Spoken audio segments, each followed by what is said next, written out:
Something weird happened this week. I wouldn't normally address it, but I fear that by not being fully transparent, people may be being misled behind closed doors, rightly or wrongly. So I just want to use my platform to be very transparent about where Vigo came from. Vigo's breeder was Stellar Kennels based in Oklahoma. And I say this because this week someone sent me a link to a Reddit conversation where they'd been asked if they were Vigo's breeder, to which they said no. And follow-up comments had basically said, I'd love to hear their stance on his noise phobia and on why the contract says that they need to neuter their puppies before a year. This was when I joined the conversation. I jumped in and said, hey guys, it's Vigo's mom Liz here. There must be a misunderstanding because Vigo definitely came from Stellar Kennels. We are on their Facebook page. You can see the day I picked him up. Someone else commented and said, hopefully this is an honest mistake, to which I responded and said, I'm sure it is. They seem like honest people. I don't think they'd intentionally lie. That said, I then scrolled down today to the question around his noise phobia and the contract saying to neuter him within the first year. And they said that I'd never reached out to them. They said the owner never reached out to us about any behavioral issues. Behavioral issues are rare in our puppies. And I absolutely did reach out to them. And they recommended flooding and basically forcing him to walk even if he's afraid.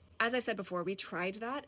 And he got to the point where he was so reluctant to walk and I was dragging him so much that his paw pads were peeling back. Not a little bit of a peeling, but like half of his paw pad was peeling back. And when I realized that was happening is when I was like, I can't keep doing this. To their credit, they did follow up with me following that conversation and ask how things were going, if I needed any more help.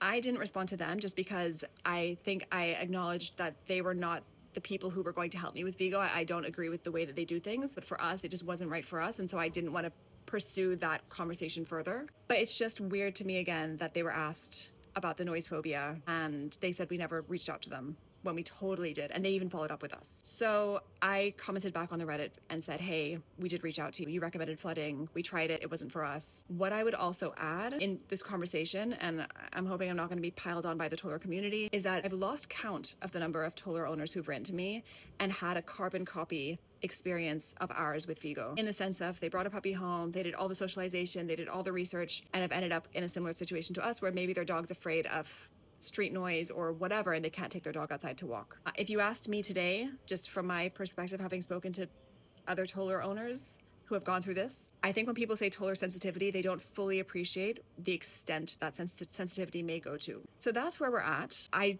don't know if I personally would go back to Stellar Kennels. I don't like to say that because I don't want to.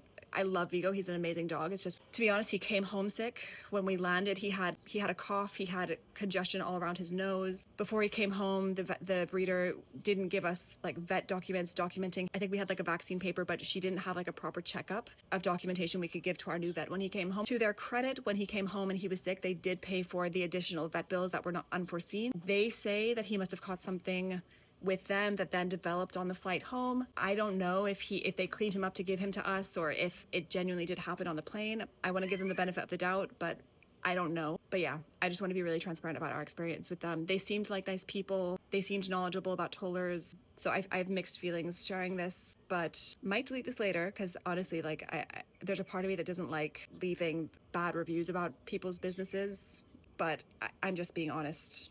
And to me, the fact that they're not being, again, rightly or wrongly, maybe intentionally or unintentionally, not being transparent about Vigo and us reaching out to them, I just felt inclined to share our experience. So I hope that helps. Let me know if you have any questions. And again, we love Vigo. He's amazing. I think we've got a great team in place to help him now. Hopefully we'll end 2025 in a very different place than we're ending 2024 with him.